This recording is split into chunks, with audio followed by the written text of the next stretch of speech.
अर्हन्ताणं नमो लोये श्रोत्रिकालवर्ती सिद्धाणं नमो लोये श्रोत्रिकालवर्ती आयर्याणं नमो लोये श्रोत्रिकालवर्ती उज्जैनं नमो लोये श्रोत्रिकालवर्ती शवशावणम् ओंकार बिंदु संयुक्तं नित्यं ध्यायन्ति योगिनः कामदं मोक्षदं चैव ओंकाराय नमो नमः।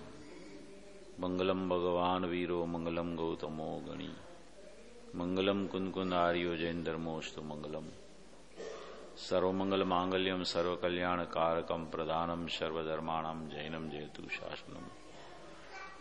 नमः समय साराय स्वानुभूत्या चकास्ते चित स्वभावाय भावाय सर्वभावांतरच्छिदे एगो में शशदो ज्ञान दर्शन लखणो शेषा में बाहिरा भावा शब्द संयोग लखना मारो सुशाश्वत एक दर्शन ज्ञान लक्षण जीव छे बाकी बधा संयोग लक्षण भाव मुझથી બાહ્ય છે। હું એક શુદ્ધ સદારૂપી જ્ઞાન દર્શનમય કરે કઈ અન્ય તે મારું જરી પરમાણુ માત્ર નથી હરે। જે જાણતો અનંતને ગુણ દ્રવ્યને પર્યાયપણે તે જીવ જાણે આત્મને તસુ મોહ પામે લય કરે નથી અપ્રમત કે પ્રમત નથી જે એક જ્ઞાયક ભાવ છે એ રીત શુદ્ધ કથાઈને જે જ્ઞાત તે તો તે જ છે। જેમ નેત્ર તેમજ જ્ઞાન નથી કારક નથી ભેદ કરે જાણે જે કર્મોદય નિર્જરા બંધ તેમજ મોક્ષને ધ્રુવ અચલને અનુપમ ગતિ પામેલી સર્વે સિદ્ધને વંદી કહું સુત કેવડી કથિત આશમય પ્રાભૃત હો। તું સ્થાપ નિજને મોક્ષ પંથે યા અનુભવ તે હને તેમાં જ નિત્ય વિહાર કર नहीं विहर पर द्रव्यो विषय। ओम श्री नमः शिदेव्य नमः शिदेव्य नमः शिदेव्य। कुंदकुलाचार्य भगवान द्वारा रचित ये समय सारजी परमागम शास्त्र की जयसेन आचार्य की तात्पर्य वृत्ति टीका में 320 गाथा पर अपनी चर्चा चल रही है। 320 गाथा का विषय जो है वो अपने शुद्ध आत्मा को अकारक और अवेदक बताने वाला है, क्योंकि अपना आत्मा स्वयं अकारक और अवेदक ही है। वो कभी पर द्रव्य का पर भाव का कि अपने स्व त्रिकाली द्रव्य के आश्रय से होता हुआ स्वभाव का भी कर्ता कभी हो सकता नहीं है। ऐसा त्रिकाल अपरिणामी अकर्तृत्व और अभोक्तृत्व से निर्मित जो आत्मा है वो 320 गाथा में बताया गया है। 320 गाथा में अपना जो अपनी गाथा ये सविपाक अविपाक और सकाम अकाम निर्जरा तक अपना प्रकरण चला है। पहले तो आत्मा कर्ता नहीं है, आत्मा पर का भोक्ता नहीं है, त्रिकाली द्रव्य आत्मा है वो कर्ता भोक्ता नहीं है, और उस रूप परिणमित जीव होता है वो भी कर्ता भोक्ता नहीं है, और साई ज्ञान केवल ज्ञान भी कर्ता भोक्ता राग आदि का नहीं है, क्योंकि उसमें तो राग आदि है ही नहीं केवल ज्ञान में। फिर भी केवल ज्ञान में योग का कंपन चलता है तो वो उसका भी कंपन का भी कर्ता केवली भगवान नहीं है।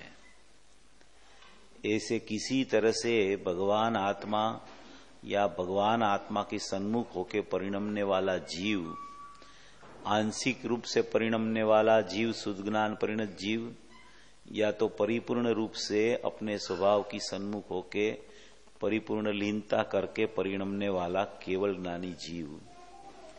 त्रिकाली द्रव्य माने अपना स्वभाव ध्रुव स्वभाव, शुद्ध ज्ञान परिणत जीव माने सम्यक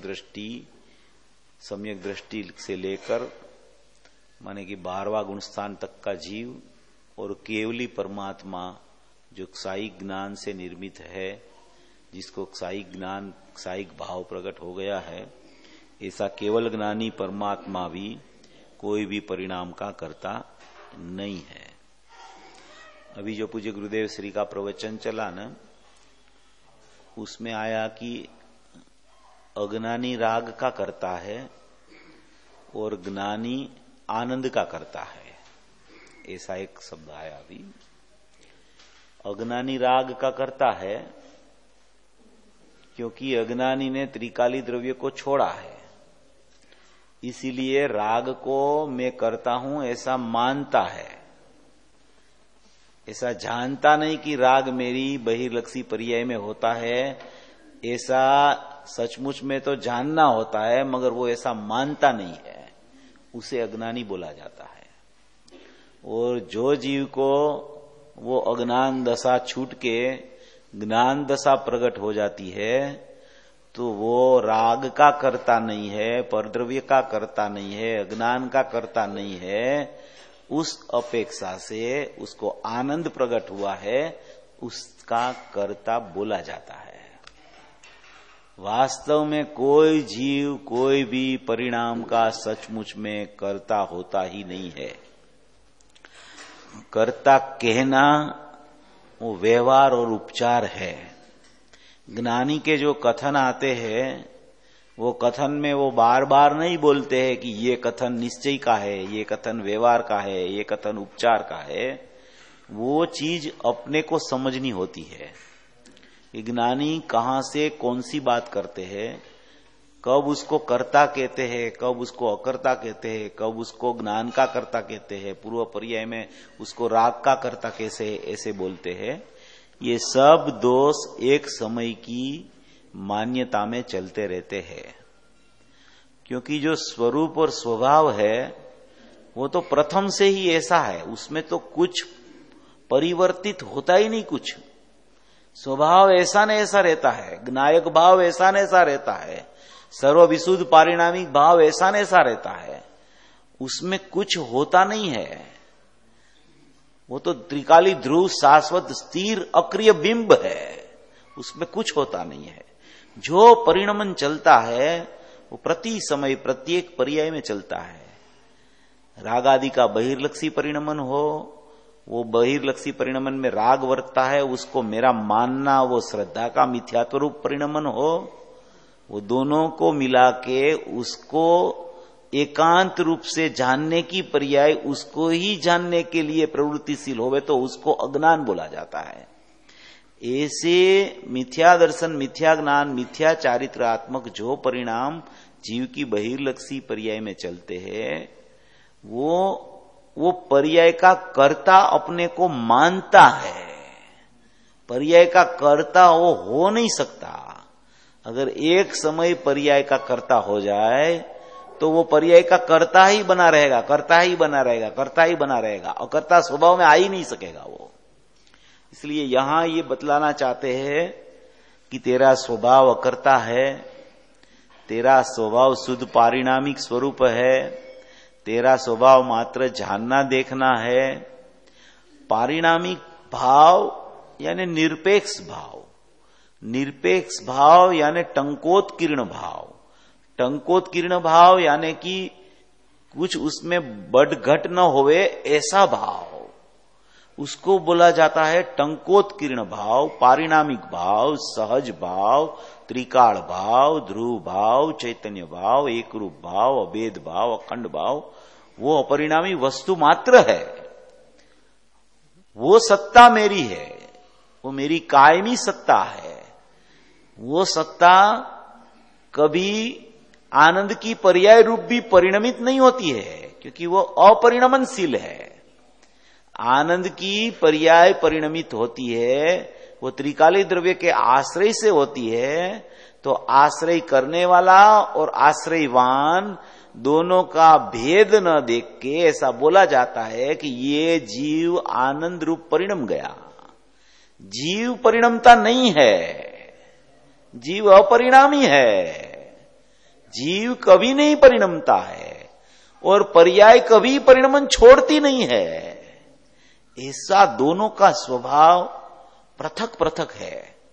ये प्रथम से ही पृथक पृथक है, निगोद में भी पृथक पृथक है, सिद्ध अवस्था में भी भेद दिखता नहीं है, मगर भेद द्रव्य पर्याय का उधर भी है, क्योंकि सिद्ध पर्याय में भी परिणमन है।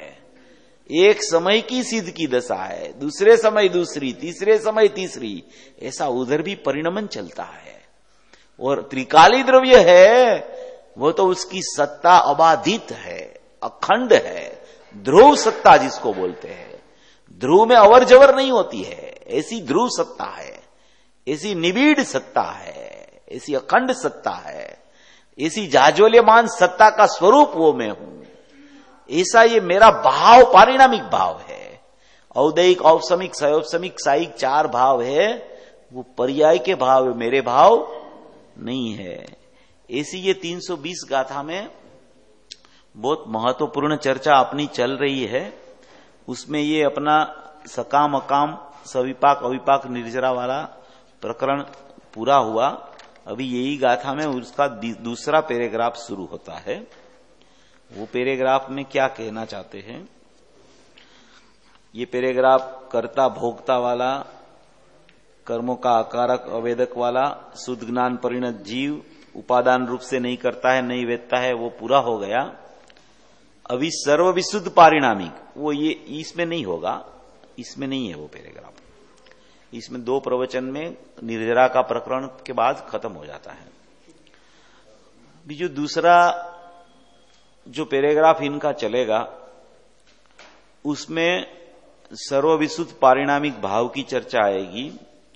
उसके बाद में जो चलेगा उसमें 5 भाव की चर्चा आएगी।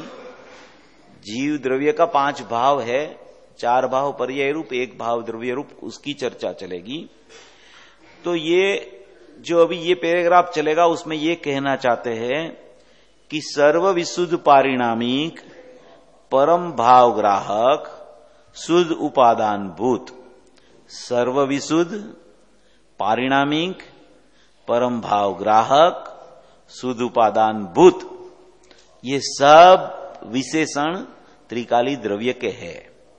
सर्व प्रकार से विषय से शुद्ध जो है, विषय से माने द्रव्य शुद्ध है, गुणे शुद्ध है, उसकी कारण शुद्ध पर्याय से भी शुद्ध है, उसको बोला जाता है सर्व प्रकार से विषय से शुद्ध, सर्व विशुद्ध, सर्व प्रकार से विशुद्ध, सर्व विशुद्ध पारिणामिक परम भाव ग्राहक शुद्ध उपादान भूत, वो सब त्रिकाली द्रव्य की महिमा के विशेषण है।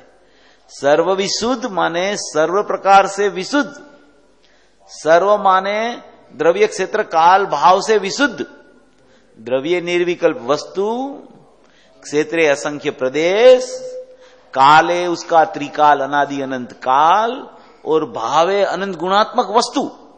वो द्रव्य क्षेत्र काल भाव से सर्व प्रकार से पूरी वस्तु में 4 खंड नहीं देखना, द्रव्य से ऐसा हूं, क्षेत्र से ऐसा हूं, काल से ऐसा हूं, भाव से ऐसा हूं, ऐसी द्रव्य क्षेत्र काल भाव से कभी खंडित नहीं होती हुई अखंडित वस्तु जो है उसको सर्व प्रकार से विशुद्ध बोला जाता है। माने कि सर्व प्रकार से, तो कि द्रव्य खंड हुआ है नहीं हुआ है, क्षेत्र खंड हुआ है नहीं हुआ है, तो काल से तो खंड हुआ है ना, काल तो पर्याय में भी जाता है। तो काल जो है वो त्रिकाल है, उसका काल अनादि अनंत काल है। वो त्रिकाल काल से खंडित जो होता है उसका नाम पर्याय है। त्रिकाल काल से अखंडित रहता है उसका नाम त्रिकाली द्रव्य है। अनादि अनंत जो उसका काल है, उसका बहता काल है, उसका वर्तता काल है, वो अनादि अनंत काल है, उसका अखंड है। वो अखंड में जो खंड पड़ता है उसको पर्याय का काल बोलते हैं। अखंड है वो ध्रुव का काल है, वो त्रिकाल काल है, वो वास्तविक काल है। वो त्रिकाल काल से भी खंडित नहीं होती हुई त्रिकाली द्रव्य वस्तु है और अनंत गुणात्मक है, वो उसका भाव है। माने कि भाव माने अनंत गुण, अनंत गुण को बोला जाता है भाव। अनंत अनादि अनंत काल को बोला जाता है काल। काल माने काल द्रव्य नहीं, त्रिकाली द्रव्य में द्रव्य निर्विकल्प वस्तु, क्षेत्र असंख्य प्रदेश, काल माने त्रिकाल उसका काल, भाव माने उसका अनंत गुण। तो द्रव्य, क्षेत्र, काल, भाव ऐसे सर्व प्रकार से जो वस्तु खंडित कभी होती ही नहीं, उसको सर्वविशुद्ध पारिणामिक परम भाव ग्राहक शुद्ध उपादान भूत बोला जाता है।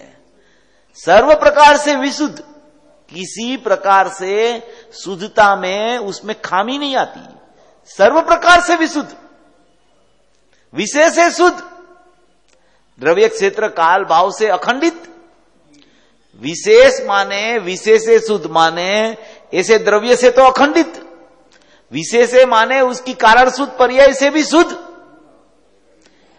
एक ध्रुव सामान्य है वो त्रिकाली द्रव्य है, और एक ध्रुव विशेष है वो उसकी सदाई उसके साथ वर्तती हुई पुजीत भाव की पंचम भाव की परिणति, उसको कारण शुद्ध पर्याय बोला जाता है।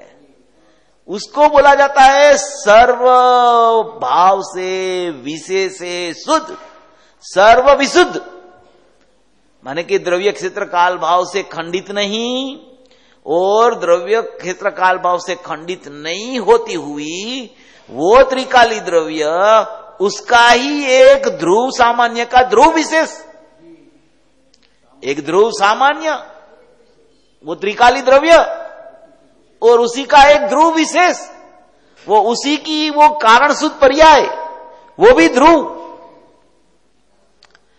ध्रुव में ध्रुव की ध्रुवता, उसको बोला जाता है सर्व विशुद्ध, सर्व प्रकार से विशुद्ध, कोई प्रकार से अशुद्धता नहीं, कोई प्रकार से खंडित नहीं, ऐसी मेरी वस्तु है, उसको बोला जाता है सर्व विशुद्ध। जो द्रव्य क्षेत्र काल भाव है उससे तो मेरी वस्तु अखंडित है, मगर वो ध्रुव सामान्य अखंडित वस्तु है, उसके साथ साथ साथ साथ साथ अनादि अनंत वर्तती हुई ध्रुव विशेष रूप, ये द्रव्य क्षेत्र काल भाव से अखंडित वो ध्रुव सामान्य, और उसके साथ में वर्तती वर्तती वर्तती वर्तती वही समय वही भाव रूप वर्तती हुई, जिसको नियम सार की 15वीं गाथा में पुजित भाव की पंचम भाव की पुजित परिणति बोला, वो कारण शुद्ध पर्याय, वो वर्तती है उसके साथ में, वो भी विशेष शुद्ध। सर्व माने द्रव्य क्षेत्र काल भाव से अखंडित, विशुद्ध माने शुद्ध, तो वो ध्रुव सामान्य न ध्रुव विशेष दोनों शुद्ध, मगर ये विशेष है शुद्ध, तो ध्रुव सामान्य का ध्रुव विशेष है वो भी शुद्ध, माने कि सर्व विशुद्ध। सर्व माने त्रिकाली द्रव्य, द्रव्य क्षेत्र काल भाव से अखंडित एक वस्तु ध्रुव सामान्य, और विशुद्ध विशेष है शुद्ध, विशेष माने ध्रुव विशेष, सर्व माने ध्रुव सामान्य, सर्व विशुद्ध। ध्रुव सामान्य और ध्रुव विशेष दोनों को मिला के पूरी एक अखंड वस्तु वो दृष्टि का विषय है, उसको बोला जाता है दृष्टि का विषय। ध्रुव सामान्य का विशेष जिसको बोला जाए, ध्रुव का विशेष ध्रुव होता है, ध्रुव का विशेष उत्पाद भी नहीं होता है, वो भाव फर्क हो जाता है, वो ध्रुव का विशेष ध्रुव जैसा होता है। जिसको अपन ध्रुव बोलते हैं, चैतन्य सत्ता बोलते हैं, ध्रुव सामान्य बोलते हैं, अखंड बोलते हैं, एक रूप बोलते हैं, अभेद बोलते हैं, शाश्वत बोलते हैं, अपरिणामी बोलते हैं, तो उसका विशेष भी उसके जैसा ही होना चाहिए। तो उसके जैसा विशेष एक उसके पास अनादि से रह गया है, पड़ा है अनादि से, उसको बोला जाता है ध्रुव विशेष, वो कारण शुद्ध पर्याय, पुजीत पंचम भाव की परिणति, वो उसका अभेद देख के सर्व विशुद्ध, वो ध्रुव सामान्य और ध्रुव विशेष वो हमेशा साथ में रहते हैं, एक साथ ही रहते हैं। उसको बोला जाता है दृष्टि का विषय। दृष्टि पर्याय है, दृष्टि का विषय द्रव्य है। वो द्रव्य में इतना अंदर में छिपा हुआ है। एक ध्रुव सामान्य पड़ा है और एक ध्रुव विशेष भी अंदर में पड़ा है।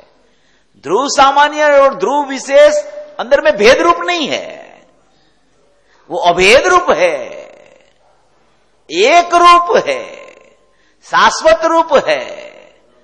मगर उसको विशेष क्यों बोला गया और इसको सामान्य क्यों बोला गया? कि सामान्य कभी कोई भी वर्तमान पर्याय की शुद्धि प्रकट होवे उसका कभी कारण नहीं बनता। ध्रुव सामान्य कोई भी वर्तमान पर्याय की शुद्धि प्रकट होवे उसका कारण कभी ध्रुव सामान्य नहीं बनता। उसका कारण ध्रुव विशेष, जिसको कारण शुद्ध पर्याय बोला गया है, वो बनता है। क्योंकि वो पर्याय का शुद्ध होने का कारणपना कारण शुद्ध पर्याय में पड़ा हुआ है। वो कारण शुद्ध पर्याय ध्रुव विशेष और त्रिकाली द्रव्य ध्रुव सामान्य वो पृथक पृथक नहीं है कि ये ध्रुव विशेष कारण बनता है और ध्रुव सामान्य ऐसे न ऐसे रहता है, ऐसा नहीं है। वो है तो अभेद, मगर जब पर्याय अहम करके परिणमती है शुद्ध रूप, तो शुद्ध रूप परिणमन उसका हुआ तब उसने अहम किया त्रिकाली द्रव्य में कि यही मैं हूं, तब शुद्धता की प्रकटता हुई। तो वो समय वहां पे ध्रुव सामान्य और ध्रुव विशेष में से एक एक गुण की एक एक कारण शुद्ध पर्याय ध्रुव विशेष रूप है।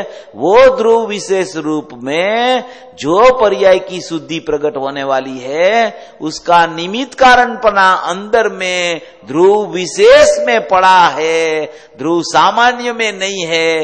इसीलिए उसको पूजित पंचम भाव की परिणति और कारण शुद्ध पर्याय ऐसा नाम दिया गया है। पर्याय की वर्तमान पर्याय की शुद्धता तो वर्तमान पर्याय की योग्यता से प्रकट होती है। वर्तमान पर्याय की शुद्धता को अपन देखे तो उसका कारण भी उसमें है और उसका कार्य भी उसमें है, उसकी योग्यता है, उसके सटकारक है, उसकी क्रमबद्धता है, वैसे ही वो उसका परिणमन होता है। मगर उस समय में जब उसका सम्यक दर्शन का काल पक गया, सम्यक ज्ञान का काल पक गया, तो वो काल में जब उसकी शुद्धता की प्रकटता हुई तो उस पूर्व पर्याय में वो नहीं थी। पूर्व पर्याय में मिथ्या दर्शन, मिथ्या ज्ञान, मिथ्या चारित्र था। तब उसका लक्ष्य कहां था, तब उसने किसको निमित्त बनाया था। और जब उसके बाद की पर्याय में उसने सम्यक दर्शन, सम्यक ज्ञान, सम्यक चारित्र प्रकट हुआ, तब उसने किसका लक्ष्य किया था और किसको निमित्त बनाया था, इसका यह प्रकरण है। पर्याय अपने सटकारक से ही नियम से परिणमित होती है। वर्तमान उत्पाद व्यय वाली पर्याय, उसको परिणमन कराने वाला ना तो त्रिकाली द्रव्य है, ना तो उसके ही साथ में गर्भित रहती हुई कारण शुद्ध पर्याय उसको परिणमन नहीं करा सकती है। परिणमन कराने की चर्चा नहीं है ये। परिणमन हुआ उस समय उसका निमित्त कारण कौन था, उसका निमित्त कारण परिणमन हुआ तब उसका लक्ष्य कहां था, किसको लक्ष्य बना के उसकी शुद्धता प्रकट हुई। या तो उसकी शुद्धता प्रकट हुई तब उसको किसका लक्ष्य था, उसके लिए ये कारण शुद्ध पर्याय ध्रुव विशेष ध्रुव सामान्य में गर्भित रूप से रहती है, उसको बोला जाता है सर्वविशुद्ध। ये सर्वविशुद्ध शब्द आया है इसमें, सर्वविशुद्ध, सर्वविशुद्ध पारिणामिक, सर्व प्रकार से विशुद्ध, पारिणामिक यानी सहज, यानी निरपेक्ष, किसी की अपेक्षा बिना का निरपेक्ष, वो पारिणामिक है, वो सर्व प्रकार से विशुद्ध है। परम भाव ग्राहक शुद्ध उपादान भूत, वो शुद्ध उपादान भूत है, शुद्ध उपादान रूप है, वो पर्याय है, शुद्ध उपादान भूत है, वो मैं हूं, वो मेरी शाश्वतता है, वो मेरी अखंडितता है, मेरी ध्रुवता है, ध्रुव में भरी हुई, वो शुद्ध उपादान भूत है। माने कि सर्व विशुद्ध पारिणामिक परम भाव ग्राहक शुद्ध उपादान भूत, शुद्ध द्रव्यार्थिक नई से, अभी ये शुद्ध द्रव्यार्थिक नई आई, वो ज्ञान का अंश का परिणमन की चर्चा आई। मगर वो ज्ञान का अंश का परिणमन कैसे होवे कि मैं सर्वविशुद्ध हूं, मैं पारिणामिक हूं, मैं शुद्ध उपादान भूत हूं, मेरा स्वभाव ऐसे लबालब अंदर में भरा हुआ है, ऐसा मेरा सर्व प्रकार से विशुद्धता वाला ज्ञायक भाव है, भूतार स्वभाव है, अपरिणामी तत्व है, ऐसा स्वयं में हूं। मेरी पर्याय भी मेरे में है ध्रुव, और मेरा द्रव्य भी मेरे में है ध्रुव। जिसमें कुछ होता है, प्रकट होता है, वो जितना प्रकट होता है वो पर द्रव्य है, वो पर भाव है, वो पर स्वभाव है, वो मैं नहीं हूं। शुद्धता प्रकट हुई, वो मैं नहीं हूं। 50वीं गाथा नियम सार की और 38वीं गाथा नियम सार की। वो 38वीं गाथा में पहला ही टीका में पहली लाइन है, उसमें लिखा है कि जीवादि 7 तत्व का समूह पर द्रव्य होने के कारण वो उपादेय नहीं है। और वही बात 50वीं गाथा नियम सार की है, उसमें लिखा है कि पर्याय पर द्रव्य पर स्वभाव और है ही है। पर स्वभाव लिखा, पर भाव नहीं लिखा, पर स्वभाव है ही है, पर द्रव्य है। तो स्वद्रव्य कौन है, स्व स्वभाव कौन है, चैतन्य मूर्ति कौन है? तो वो मैं सर्व विशुद्ध हूं। मेरे में ही मेरा द्रव्य सामान्य और मेरे में ही मेरा द्रव्य ध्रुव विशेष अंदर रहता है। यही मेरा स्वभाव है। बस ये स्वभाव से मैं बाहर ही नहीं निकलता कभी। जो बाहर निकलता है वो सब पर द्रव्य है, वो सब पर भाव है, वो सब है ही है, वो कुछ मेरे में नहीं है। पर्याय की प्रीति तब छूटेगी जब पर्याय को पर द्रव्य जानेगा, पर स्वभाव जानेगा, हे जानेगा। पर्याय में कोई भी भाव चलता हो, मात्र अशुद्ध भाव को ही हे पर स्वभाव और पर द्रव्य नहीं बोला है। वहां तो साइक भाव को भी लिया है, उसको भी पर द्रव्य बोला है। क्योंकि पर द्रव्य क्यों बोला, उसका न्याय दिया गुरुदेव ने कि पर द्रव्य में से नई शुद्ध पर्याय प्रकट नहीं होती है, पर्याय में से नई शुद्ध पर्याय नहीं आती है, इसीलिए वो पर द्रव्य है, उसका आश्रय नहीं लिया जाता, इसलिए वो पर द्रव्य है, पर स्वभाव है। पर्याय में से नई शुद्ध पर्याय नहीं आती, शुद्ध पर्याय में से नई शुद्ध पर्याय नहीं आती। शुद्ध पर्याय आती है अपने त्रिकाली द्रव्य में व्यवहार से, द्रव्य में से पर्याय आती है। द्रव्य में से पर्याय आती है, ऐसा द्रव्य देखना कि द्रव्य में से पर्याय आती है, द्रव्य में से पर्याय आती है, द्रव्य में से पर्याय आती है, उसको भी व्यवहार कहा गया है। अगर द्रव्य में से पर्याय आती हो तो अशुद्ध पर्याय कभी आवे ही नहीं, पर्याय शुद्धि आनी चाहिए।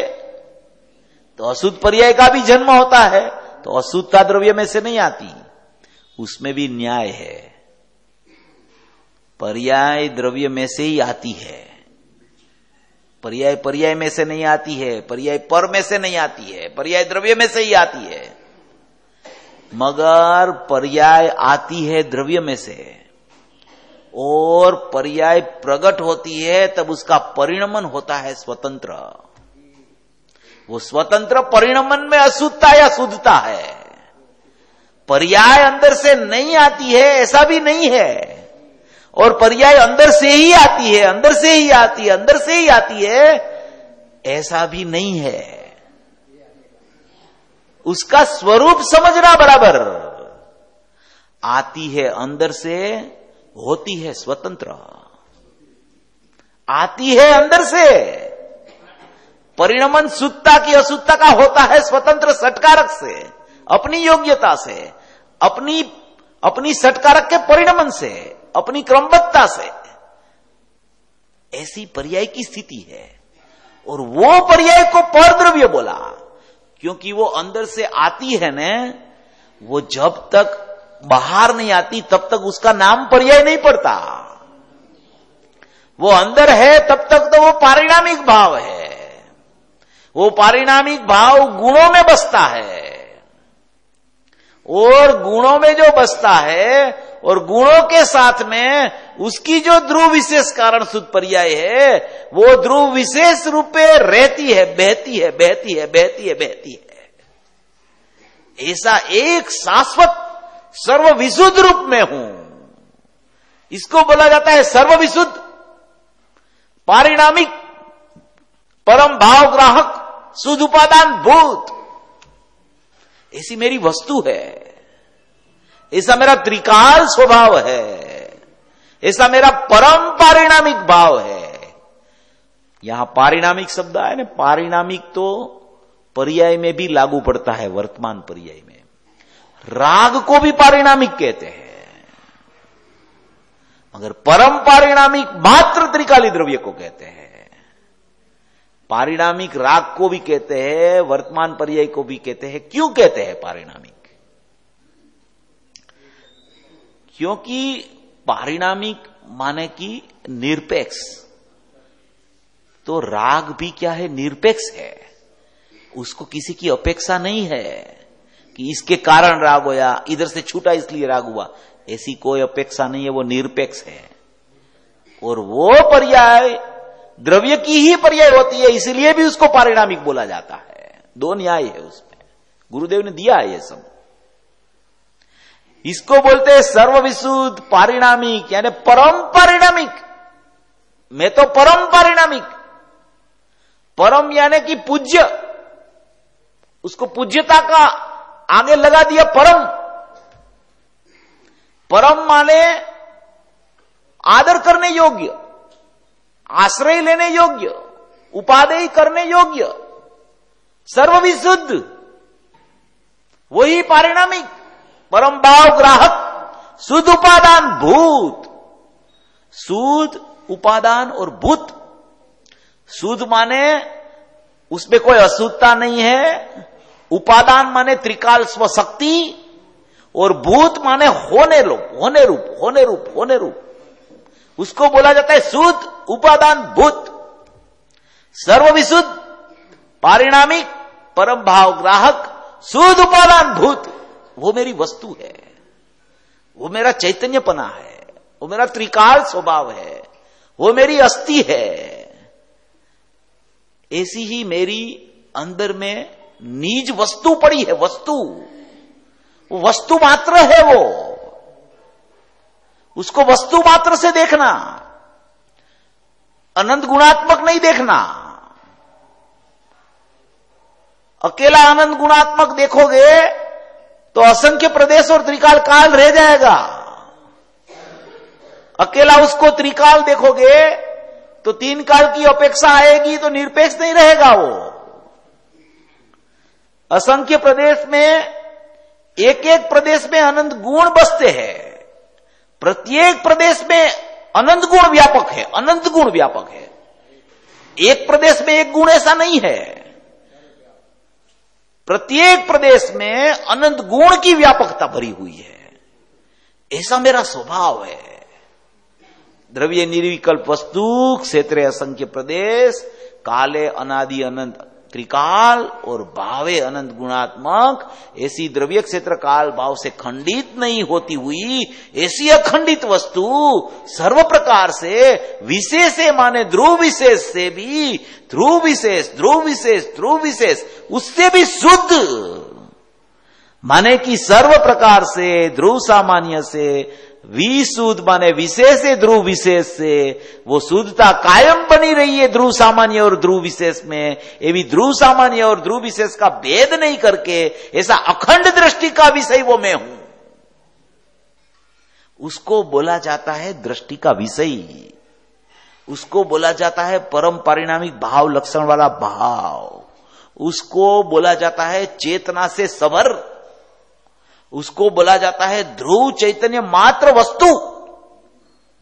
वो वस्तु में वस्तु को अभेद से नहीं देखना, क्योंकि अभेद है वो भेद का खंड वाला अभेद है। उसको अखंड से नहीं देखना, वो खंड का निषेध वाला अखंड है। उसको अपरिणामी नहीं देखना, क्योंकि सोगानी जी ने तो अपरिणामी की धून मचाई है। वो धून उसने मचाई है ना अपरिणामी की, वो वस्तु मात्र वस्तु मात्र वस्तु मात्र वस्तु मात्र देख के अपरिणामी शब्द निकला है। अपरिणामी वस्तु है तो परिणाम की निषेध वाली सापेक्षता वाला अपरिणामी आ जाता है।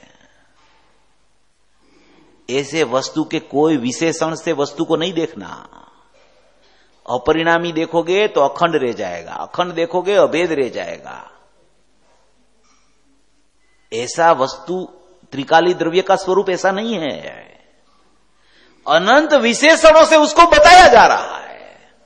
तुझे भेद का पक्ष है तो वो बोलता है तू अभेद है, भेद में मत जा, तू अभेद है।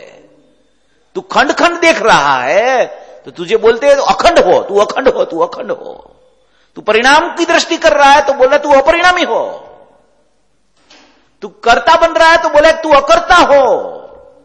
तू भोक्ता बन रहा है तो तुझे बोलता है तू अभोक्ता हो। जहां जिसकी रुचि और जहां जिसका विकल्पात्मक चिंतन चलता है वहां से उसको उठाने के लिए आचार्य भगवान शब्द प्रयोग करते हैं। ठीक, आत्मा जो है वो तो वस्तु है, उसको अपरिणामी नहीं कहना, अभेद नहीं कहना, अखंड नहीं कहना। अपरिणामी वो नहीं है ऐसा नहीं बोलता हूं मैं, समझना जरा बात को। अभेद नहीं है ऐसा नहीं है, अखंड नहीं है ऐसा नहीं है, अकर्ता नहीं है ऐसा नहीं है, अभोक्ता नहीं है ऐसा नहीं है। वो तो ऐसा ही, मगर इस तरीके से उसको देखोगे तो अपने विकल्पात्मक चिंतन में भी मैं करता नहीं हूं, मैं करता हूं, ऐसा नास्ति परक अस्थि दिखेगी। नास्ति के निषेध वाली अस्थि दिखेगी।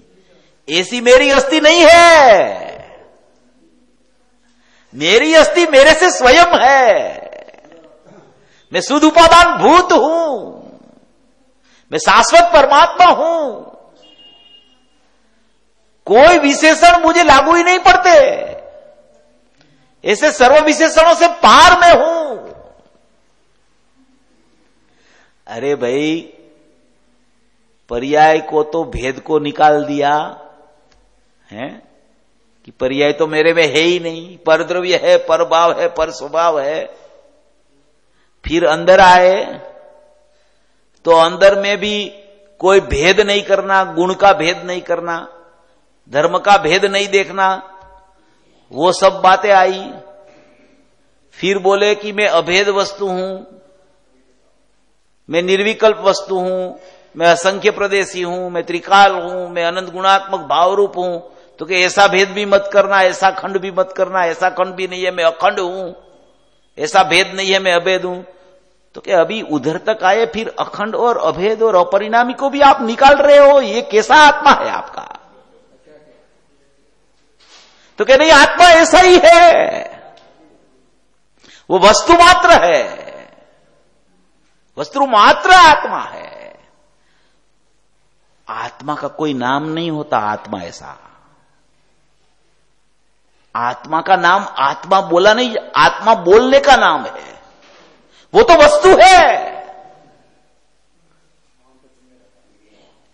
एक चीज है, अंदर पड़ी है वस्तु। गुरुदेव बार बार ये बात फरमाते रहते हैं कि वस्तु मात्र है, वस्तु मात्र है, वस्तु मात्र है। माने कि कोई भी प्रकार की अपेक्षाओं से पार, विशेषणों की अपेक्षाओं से भी पार, ऐसी मेरी चैतन्य सत्ता ऐसी ध्रुवता से भरी है, ऐसी वस्तु मात्र से भरी हुई है, ऐसी मेरी अनमोल चैतन्य सत्ता है कि जिसकी कोई कीमत ही आंकी नहीं जा सकती, कोई ऐसी अनुपम चीज है, किसी की उपमा उसके ऊपर लागू ही नहीं पड़ सकती, ऐसी अनुपम वस्तु मेरी है, ऐसी मेरी ज्ञान दर्शन से भरी हुई वस्तु है। वहां जानना, देखना, ध्रुवता, उसके सिवा कुछ है ही नहीं उधर। उसको बोला जाता है सर्व विशुद्ध। मेरे को विशुद्ध होना नहीं है, मैं सर्व प्रकार से विशुद्ध हूं। जिसको सर्व विशुद्ध बैठता है और जिसको विशुद्ध होना है, वो कभी विशुद्ध हो ही नहीं सकता। जिसको सर्व विशुद्ध हूं ऐसा बैठता है, उसके पर्याय में तो आनंद के झरने बहते हैं, और वो झरने बहते हैं, फिर भी वो देखता नहीं वहां, क्योंकि इसको देखे तब तो वो झरने बहते हैं।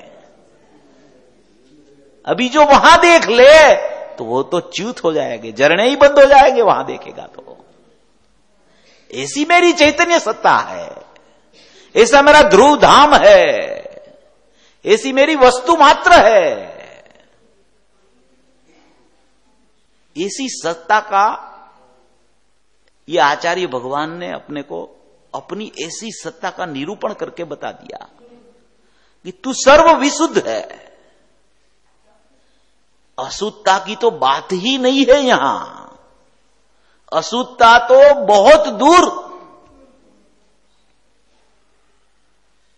शुद्धता प्रकट होवे वो भी मेरे में नहीं है। 185 कलश में लिखा है, 185 कलश है समयसार का, उसमें लिखा है ऐसा कि ये चैतन्य लक्षण जिसमें व्यापित होता है ना, उतना ही मैं हूं। बाकी जितने भाव प्रकट होते हैं ना, प्रकट होते हैं, जितने भाव प्रकट होते हैं वो सब मेरे लिए परद्रव्य है। प्रकट हो वो सब परद्रव्य, प्रकट है वो ही मैं। 185 कलश है इसमें, समझता है ना।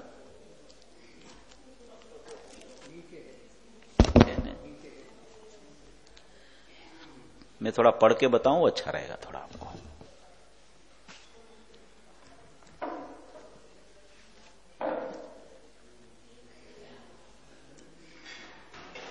आचार्यों ने तो क्या कमाल कर दी है सचमुच।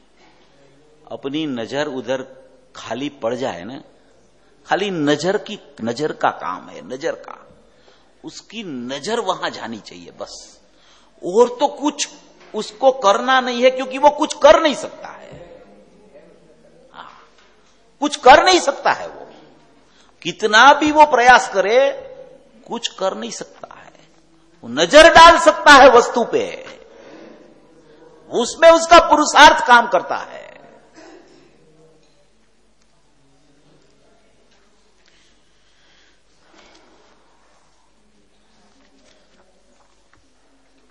ये सर्वविशुद्ध की जिसको मस्ती चढ़ती है ना, उसको तो अल्प काल में यानी अल्प समयों में भाव भाषण होके निर्विकल्प ज्ञान ध्यान आ जाता है। क्योंकि ये सर्व प्रकार से मैं शुद्ध हूं, सर्व प्रकाश में विशेष प्रकार से भी मैं शुद्ध हूं, ऐसा उसको पकड़ में आ गया है कि सर्वविशुद्ध। पर्याय में शुद्धता प्रकट करनी है तो ऐसी एक शुद्ध पर्याय भी उसको बता दी विशुद्ध कह के कि तेरे को पर्याय की शुद्धि चाहिए ना, तो तेरी पर्याय की शुद्धि तो तेरे पास ध्रुव विशेष में पड़ी है और वहां से तो वो पर्याय में शुद्धि आने वाली है, तो तू वो शुद्धि को क्यों याद करता है? जहां शुद्धि पड़ी है, जिसको तू देख सकता है, वो तो प्रकट होगी तब तुझे पता चलेगा। ये तो है ही, ये तो नित्य है, ये शुद्धि पड़ी है ध्रुव विशेष में।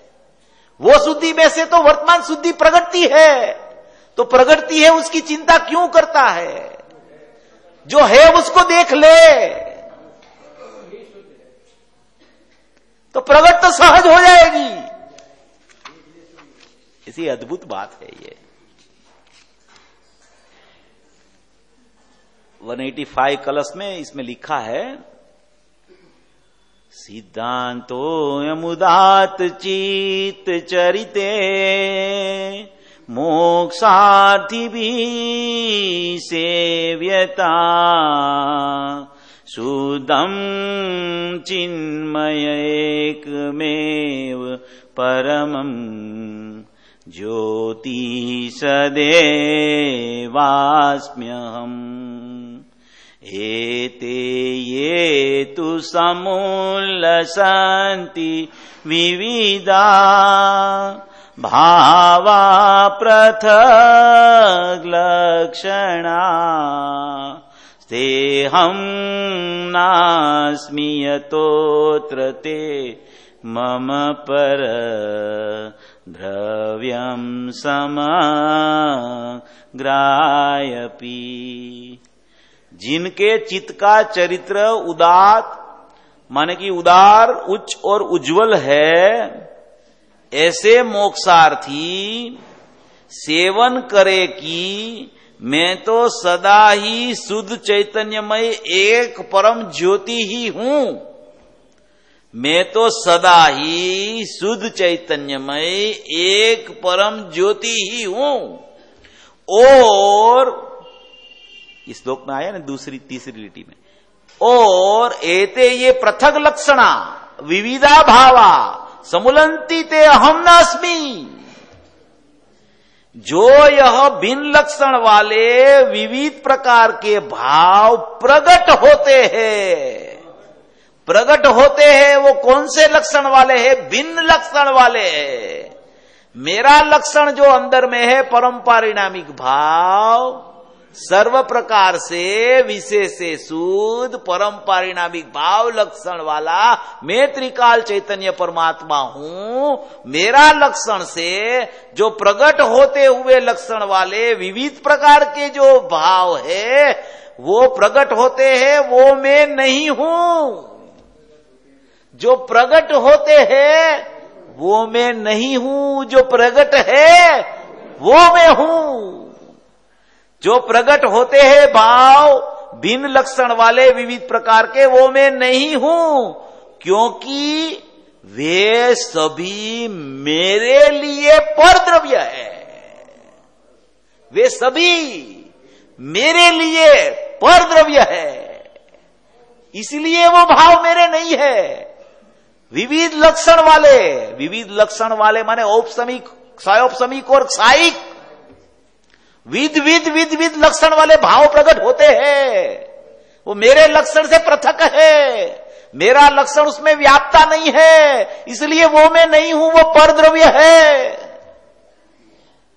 मेरा लक्षण से भिन्नता बताई। मेरा लक्षण परम पारिणामिक भाव है। वो किसका लक्षण है? जीव का लक्षण है। तो जीव है वो परम पारिणामिक भाव लक्षण वाला है। तो ये जो लक्षण प्रकट होते हैं वो पर द्रव्य है, मेरा लक्षण उसमें नहीं व्याप्त होता, तो मैं जीव हूं तो ये अजीव है, अजीव है। जीव को परिणाम नहीं होता, परिणाम वाला जीव नहीं होता। परिणाम पर द्रव्य है, उसका लक्षण भिन्न है, वो मेरे नहीं है। मैं जीव हूं, मैं चेतन हूं, तो वो अचेतन है, क्योंकि उसमें मेरा लक्षण व्याप्ता नहीं है, इसलिए लक्षण से उसकी पृथकता है। तो मेरा लक्षण चेतन का पारिणामिक परम भाव, पारिणामिक भाव है, तो उनका लक्षण तो भिन्न भिन्न भिन्न भिन्न है। तो मैं चेतन हूं, तो ये पर्याय प्रकट होती है, वो अचेतन है, पर द्रव्य है, पर स्वभाव है, यही है, मेरे लिए वो कुछ नहीं है। साईक ज्ञान को 50वीं गाथा में पर स्वभाव बोला है, नियम सार में पर स्वभाव, पर द्रव्य हे। क्यों बोला है, क्यों बोला है? उसमें से नई शुद्ध पर्याय का जन्म नहीं होता है, इसलिए नई शुद्ध पर्याय का जन्म त्रिकाली द्रव्य में से होता है, इसलिए उसको स्वद्रव्य बोला और उसको पर द्रव्य बोला। ये स्वद्रव्य और वो पर द्रव्य, और स्वद्रव्य को भी गुणों को बोला है, और वो गुणों का आधार है वो त्रिकाली द्रव्य परम परिणामिक भाव है, ऐसा है।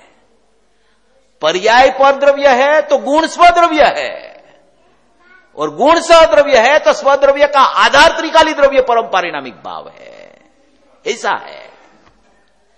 पर द्रव्य के सामने स्वद्रव्य होता है, पर्याय को पर द्रव्य बोला तो गुण को स्वद्रव्य बोला, और गुण स्वद्रव्य है तो उसका आधार परम परिणामिक भाव है, वो त्रिकाली द्रव्य है, वो निज द्रव्य है, वो चैतन्य सत्ता है, वो ध्रुव है, वो अखंड है, वो सर्वविशुद्ध है, वो शुद्ध उपादान भूत है। ऐसा आचार्यों ने लिखा है, नियम सार में लिखा ये कि पर्याय को पर द्रव्य बोला, गुणों को क्या बोला? तो बोले कि स्वद्रव्य। तो बोले वो स्वद्रव्य का आधार कौन? तो कि स्वद्रव्य का आधार परम परिणामिक भाव, त्रिकाली द्रव्य। पर द्रव्य और स्वद्रव्य के वो गुणों को पर्याय के साथ भेद करके त्रिकाली द्रव्य को अलग कर दिया। गुण तो त्रिकाली द्रव्य में बसते हैं, अलग कर दिया माने कि पर्याय के सामने गुण को लिया, ऐसा कहने का तात्पर्य यह है। तो ऐसा बोलते हैं कि जो विविध लक्षण वाले भाव प्रकट होते हैं वो मैं नहीं हूं, वो पर द्रव्य है, पर भाव है ही है। इस जीव की चेतन की अपेक्षा से वो अचेतन है, ये जीव है तो वो अजीव है। जीव को परिणाम होता ही नहीं, परिणाम वाला जीव नहीं होता, जीव अपरिणामी होता है, जीव वस्तु मात्र होता है। ऐसी बात फरमाते हैं इसमें। ये जो सर्व विशुद्ध कहा नहीं इसमें, वो सर्व प्रकार से विशुद्ध माने अपने में अपनी पूर्णता है, अपने में अपनी पूर्णता है। कोई पर्याय शुद्ध प्रकट होगी तब ये अपनी पूर्णता होगी, केवल ज्ञान होगा तब पूर्णता होगी, ऐसा नहीं है। मैं केवल ज्ञान स्वरूपी हूं, अनंती केवल ज्ञान की पर्याय जिसको चूम के निकलती है वो मैं त्रिकाली द्रव्य हूं। ऐसे अनंत केवल ज्ञान की पर्याय पड़ी है अंदर, ध्रुव रूप से पारिणामिक भाव में पड़ी है, एक के बाद एक के बाद एक के बाद एक के बाद निकलती रहती है, वो अंदर है सब। गुरुदेव ने बोला ना आज की प्राप्त की प्राप्ति है, प्राप्त की प्राप्ति है, प्राप्ति करनी नहीं है, प्राप्त है वो समझ में आया तो प्राप्ति हो गई। और प्राप्ति क्या होती है? प्राप्त है बस उसी का नाम तो प्राप्ति है। पता चल गया कि मैं प्राप्त हूं, सब मेरे में है, मैं भरा पड़ा हूं, मैं खाली नहीं हूं, मैं सभर हूं, मैं सरस हूं, सम्यक प्रकार का रस से भरा पड़ा हूं अंदर में, ऐसा मैं हूं। ऐसा पता चला तो बाहर में तो शुद्धता ही प्रकट होगी। अशुद्धता तो उसको पता ही नहीं है कहां है वो, ऐसा हो जाना चाहिए। अशुद्धता कहां है? अशुद्धता आप सोचो एक बार। द्रव्य अशुद्ध है, अच्छा उसके गुण अशुद्ध है, अच्छा उसकी कारण शुद्ध पर्याय अशुद्ध है, अच्छा उसका अंदर से प्रकट होता हुआ उपयोग अशुद्ध है, और उपयोग में अनुभूति स्वरूप भगवान आत्मा जानने में आ रहा है, उसमें कुछ अशुद्धता है। तो अशुद्धता कहां है? इसको नहीं जानता है, उसका नाम अशुद्धता है। इतना जान ले तो शुद्धता ही है, और इतना ही जानना है और कुछ जानना नहीं है। सोगानी जी ने बोला एक बार कि मुझे पता चला, पूज्य गुरुदेव श्री के श्रीमुख से निकला ऐसा कि केवल ज्ञान होगा न तब सब जानने में आ जाएगा। ऐसा गुरुदेव का वाक्य मेरे कर्णेंद्रिय पर भटका। तब से मैंने सोच लिया कि एक त्रिकाली द्रव्य को जानने के अलावा कुछ जानना मेरे को नहीं चाहिए, बंद करना चाहिए। मेरा जानने का लोभ ही छूट गया कि केवल ज्ञान होगा तब सब जनित जाएगा, तो फिर मैं उसके पीछे अभी क्यों पड़ूं? मैं तो अंदर आनंद का रस पीऊं ने, आनंद से भरा हूं, उसका रस में लूं ने। ये क्या होगा, ये क्या होगा, ये क्यों जानूं मैं उसको? शास्त्र का भी अगाध क्षयोपशम्य में क्यों पढ़ूं? ऐसा उसने बोला। एक बार चर्चा चलती थी, सोगानी जी की चर्चा चलती रहती थी ना उधर सोनगढ़ में, वो आया करते थे। अपना टाइम होने में है, थोड़ा 2 मिनट में। वो सोनगढ़ में आया करते थे, तो चर्चा चलती थी उसकी। 10-15 लोग आते रहते थे, जो एकदम सूक्ष्म अभ्यासी है ना, वो उधर आते रहते थे। तो उसमें पूज्य गुरुदेव श्री का प्रवचन दोपहर को चले 3 से 4, 4 से 4:30 तक पूज्य गुरुदेव श्री खुद भी जिनेन्द्र भगवान की भक्ति करने के लिए जावे, पूज्य बेन श्री भक्ति करावे, गुरुदेव भी बैठे और कभी कभी गुरुदेव भी भक्ति गाए। ऐसा एक क्रम था गुरुदेव का, वो चलता था बहुत सालों तक। उसी समय 4 बजे गुरुदेव का प्रवचन पूरा हुआ और गुरुदेव बेन श्री सब गए भक्ति करने के लिए। समाज के मुमुक्षु लोग भी जाते थे भक्ति करने के लिए। और सोगानी जी गए अपनी रूम में, वहां जो सामने ही था मकान, वहां वो रहते थे। तो वहां जाके उसने चर्चा शुरू की। वहां भक्ति चल रही है, वहां चर्चा शुरू की उसने। श्रोता सुनने के लिए आए थे 10-15। उसमें कोई श्रोता ने पूछा कि वहां तो भक्ति चल रही है और यहां आप चर्चा कर रहे हो। अभी वो पूछने वाला भी चर्चा में बैठा है और वो ऐसा पूछ रहा है कि वहां भक्ति चल रही है, यहां आप चर्चा कर रहे हो।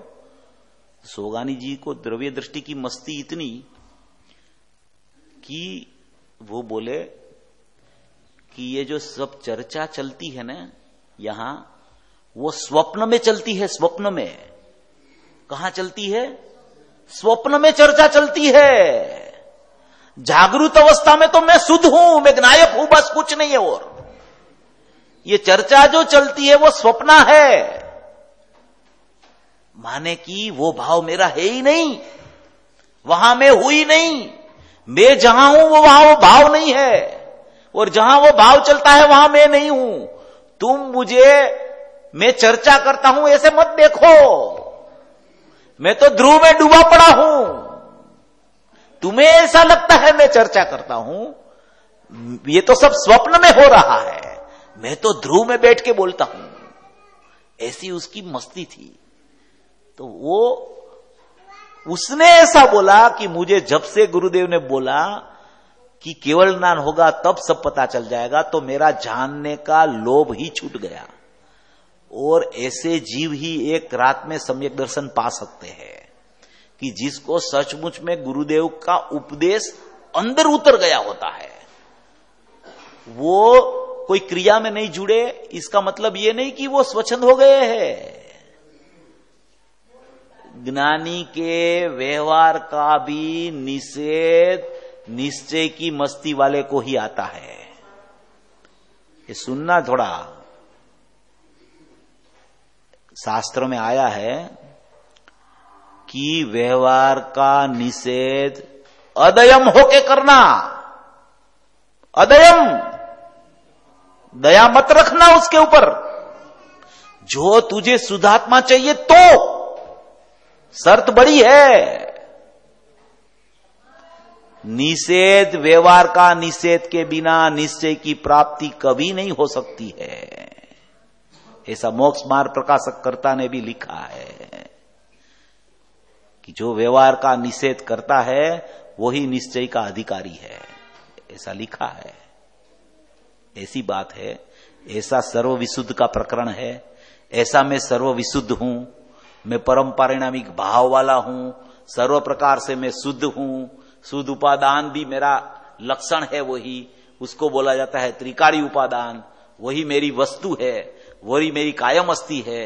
ऐसी ही वस्तु सब जीवों के ज्ञान श्रद्धान में आ जाए और मोक्ष मार्ग रूप सभी भवी जीवों का परिणमन हो जाए, ऐसी मंगल भावना के साथ विराम लेते।